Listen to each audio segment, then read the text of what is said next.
台语文千万字，大家要跟大家做伙来捌一字。今仔日要甲大家小解这一字，咱做伙来看到这个生活中嘛常常用会到，这个就是丙占的丙，读保音丙第二条。照古早甘伟林台语字典解说讲，这个丙是读做丙，共款第二条。解说受银箔的金仔，古早是要献给五帝的宗教用品，或者是勋章、铁做的大鼎，拢讲是丙。那现代台语字典照用这一字读做丙。解说讲是甲物件用尖形插伫另外一个物件顶面，像咱生活中常常用会到的，就是丙尖。另外照用字读做片，会当讲是饼形一片一片的铁啊，或者是起厝车脚的建材，像讲铁片、铁片厝、烟片。嘛会当讲是算铁片的单位，像讲一片铁片、两片铁棒。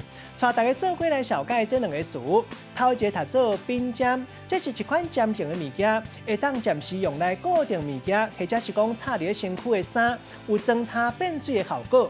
第二个词读做烟片，会当讲是白铁啊、新铁做的棒啊，咱拢讲是烟片。用一句话来举例，甲这两个词夹做伙。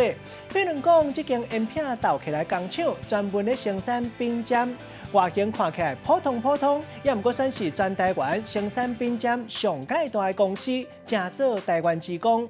今仔日小解这一字读做丙，另外一个音读做片，提供给观众朋友来参考。